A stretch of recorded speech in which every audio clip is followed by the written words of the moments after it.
السلام علیکم ورحمۃ اللہ وبرکاتہ۔ بسم اللہ الرحمن الرحیم، والصلاة والسلام علی رسولہ الکریم وعلی آلہ وصحبہ اجمعین۔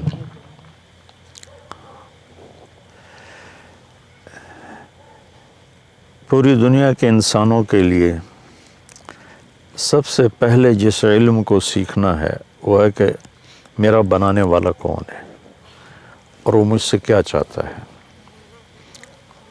اور اس کی کیا صفات ہیں، وہ کیسا ہے۔ یہ علم سب سے پہلے ہے۔ اگر اس علم سے کوئی جاہل مر گیا تو وہ سب سے بڑا جاہل ہے، چاہے وہ سائنسدان ہو، چاہے وہ کوئی آئی ٹی کا ہو، چاہے وہ کوئی فزکس کا ہو، کیمسٹری کا ہو۔ وہ ایک ایسی کہاوت ہے کہ کالج کے لڑکے کشتی میں سیر کر رہے تھے تو ایک نے پوچھا ملاح سے، چاچا تینوں فزکس آؤندی؟ اس کہ پترا میں تو نہ ہی آج سنے۔ تو لڑکے نے کہا تیری آدھی زندگی تو ایسی ہی چلی گئی۔ دوسرے نے پوچھا چاچا کیمسٹری پڑھی؟ اس کہ پترا آج ہی نہ سنے۔ کہ تیری ادھی چلی گئی۔ تیسرے نے پوچھا بابا تو نے زالوجی پڑھی ہے؟ کہ نہیں میرا بچہ، میں تو کشتی وائی ہے ساری زندگی۔ اس کہ تیری ادھی چلی گئی۔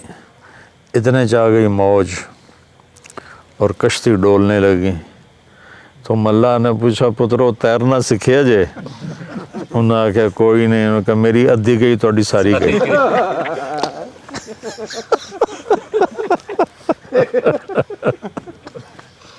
تو اس نے کہا میری ادھی گئی تھوڑی ساری گئی۔ تو جو یہ نہ پہچان سکا کہ میرا بنانے والا کون ہے، اس سے بڑا نادان پوری دنیا میں کوئی نہیں۔ ایک بہت بڑا طبقہ ہے ایتھیسٹ، وہ بڑے فخر سے کہتے ہیں میں کسی خدا پہ یقین نہیں رکھتا۔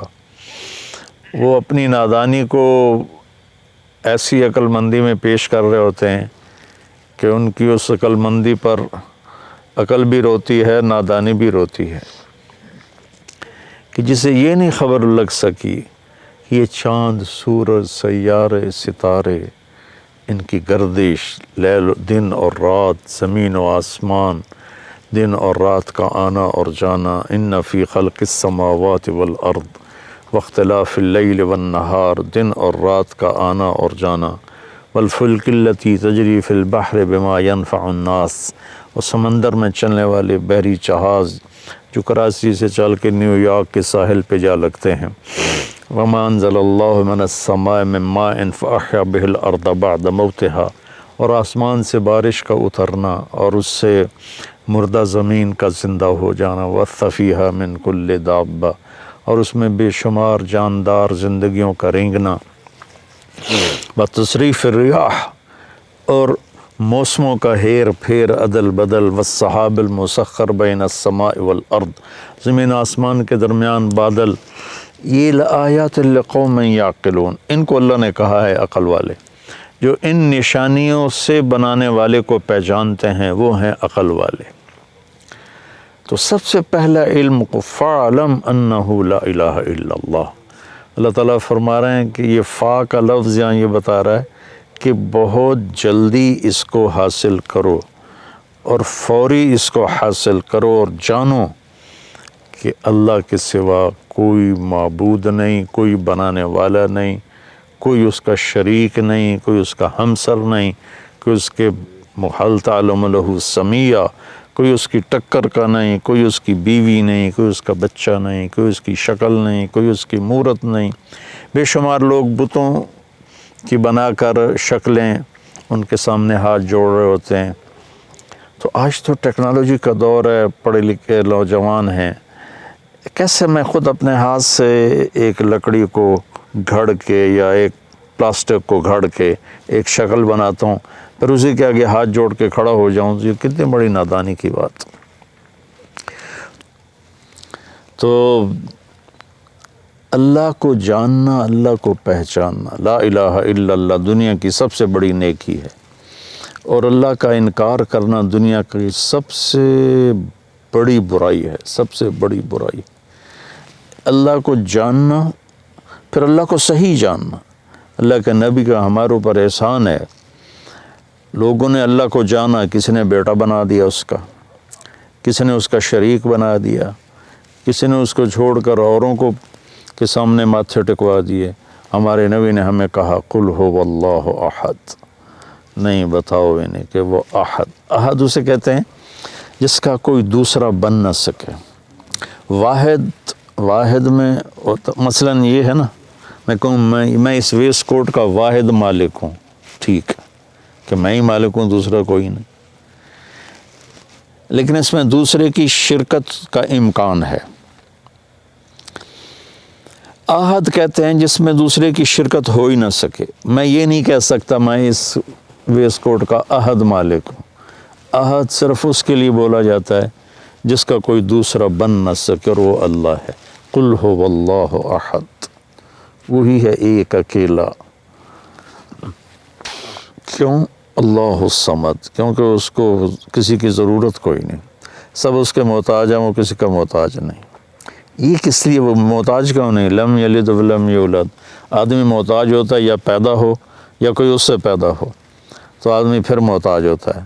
تو نہ وہ پیدا ہوا ہے نہ اس سے کوئی پیدا ہوتا ہے، لہٰذا اس پر مہر لگاؤ ولم یکن لہ کفوا احد، کہ کوئی اس جیسا کائنات میں ہے ہی نہیں. یہ میرے نبی کا پوری امت پر، انسانیت پر احسان ہے کہ اللہ کا صحیح پتہ بتایا، اللہ کا صحیح تعارف کروایا. اور اللہ کے نام میں ایسی خصوصیت ہے کہ اس میں کوئی نقطے والا حرف کوئی نہیں. جو نقطے والے حرف ہوتے ہیں وہ کمزور ہوتے ہیں، جو بغیر نقطے والے ہوتے ہیں وہ طاقتور ہوتے ہیں. اس کی ایک وجہ میں آسان سی بتاؤں کہ نقطے والے حرف کو نقطے کی ضرورت ہے مطلب بتانے کے لیے، اور بغیر نقطے والے حرف کو ضرورت نہیں کسی بھی چیز کی. سین اپنا مطلب بتا رہی ہے، شین کو 3 نقطوں کی محتاجی ہے. تو اللہ نے اللہ، کوئی نقطے والا حرف نہیں. اپنے حبیب کا نام رکھا محمد، کوئی نقطے والا حرف نہیں. اپنے نام میں 4 حرف رکھے، اللہ لام لام ہو. اپنے نبی کے نام میں چار لفظ رکھے، میم ہا میم دال. 4 حرف نبی کے نام میں، 4 حرف اللہ کے نام میں. اور جب اللہ نے کلمہ بنایا تو 2 حصے بنائے، لا الہ الا اللہ محمد الرسول اللہ. تو لا الہ الا اللہ بھی 12 حرف ہیں اور محمد الرسول اللہ بھی 12 حرف ہیں. ایسے تکڑی تول کے بنایا. کلمہ بس اتنا ہی ہے، اس کے اوپر کلمہ نہیں ہے. تو پھر اللہ کے نام میں ایک خصوصیت ہے جو دنیا کے کسی نام میں نہیں ہے. اگر کسی کے نام میں سے کوئی حرف نکال دو نا تو اس کا مطلب ہی تبدیل ہو جاتا ہے. مثلا میرا نام ہے طارق جمیل، تو جمیل کہتے ہیں خوبصورت کو. جیم ہٹا دو تو میل بن جائے گا. تو میل اور جمیل میں کتنا فرق ہے؟ یا میل بن جائے گا. تو میل اور جمیل میں کتنا فرق ہے؟ اس کی یا ہٹا دو تو جمل بن جائے گا. جمل اونٹ کو کہتے ہیں، جمیل خوبصورت کو کہتے ہیں. میم ہٹا دو تو جیل بن جائے گا. میں نے صرف اپنے نام سے آپ کو سمجھایا کہ کسی بھی نام سے، کسی بھی لفظ سے حرف نکال دو تو مطلب بدل جاتا ہے. ابھی اللہ ہے، اللہ الف لام لام ہا، یہ الف کو میں ہٹا دیتا ہوں تو پیچھے بچتا ہے للہ. تو قرآن کی گواہی ہے للہ ما فی السماوات و ما فی الارض. تو یہ 3 حرف بھی اللہ ہی کی طرف جا رہے ہیں. پھر میں یہ لام ہٹا دیتا ہوں، پیچھے بچ جاتا ہے لہو. تو ابھی میں نے اس آیت پڑھی، لہو ما فی السماوات و ما فی الارض. لہو بھی اللہ کو بتاتا ہے. پھر میں یہ لام ہٹا دیتا ہوں تو پیچھے بچ جاتا ہے الہ. تو الہ بھی اللہ کو بتاتا ہے، وَهُوَ الَّذِي فِي السَّمَاءِ إِلَٰهٌ وَفِي الْأَرْضِ إِلَٰهٌ. اب ایک عجیب کام کرتا ہوں، یہ تینوں حرف مٹا کے صرف ہا کی پیش کو باقی رکھتا ہوں تو یہ بھی اللہ کو بتاتی ہے، اللہ لا الہ الا ہو. ہو کہو تو اللہ، لہو کہو تو اللہ، الہ کہو تو اللہ، للہ کہو تو اللہ. اللہ تو پھر اللہ ہی ہے.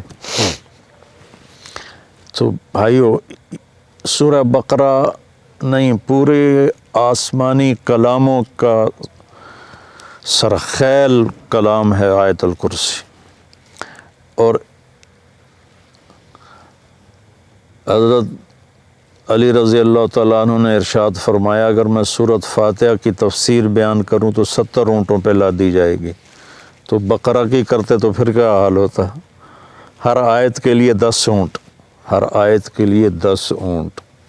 مطلب یہ تھا کہ نہ ختم ہونے والی ہے. تو آج کے اس رات کے پیغام میں نے آیت الکرسی آپ کے سامنے پیش کی کہ اللہ کو پہچانو بھائی، اللہ کو پہچان. اگر اللہ کو پہچان جاتے تو رشوت نہ ہوتی، قتل و غارت نہ ہوتے، ایسے شراب زنا کے دور نہ چلتے، ایسے نافرمانیاں نہ ہوتیں. اللہ تعالیٰ مجھے دیکھ رہا ہے، میری سن رہا ہے، میں اس سے چھپ نہیں سکتا. یہ اس مالک الملک کہ نحن اقرب الیہ من حبل الورید، ہم تیری شارک سے بھی تیرے زیادہ قریب ہیں. تو بھائی اللہ کو پہچاننے کی کوشش کرنا. میری زندگی کا سب سے بڑا علم ہے، یہ مل گیا تو سب کچھ مل گیا، ورنہ وہ ملا والی گل ہے، میری ادھی گئی تو ساری گئی. السلام علیکم. غریب کا سال بھر کا روزہ مل کر افطار کروائیں. اس رمضان مولانا طارق جمیل فاؤنڈیشن لا رہی ہے تقسیم رحمت رمضان راشن پروگرام. تقریباً 3000 مستحقین کے گھر راشن پہنچانے میں ہمارا ساتھ دیں. صرف 4200 روپے میں آپ بھی کسی کی مسکراہٹ کا سبب بن سکتے ہیں. تو جلدی کیجیے. مولانا طارق جمیل فاؤنڈیشن، اکاؤنٹ نمبر 127101044100786، میزان بینک، تلمبا برانچ.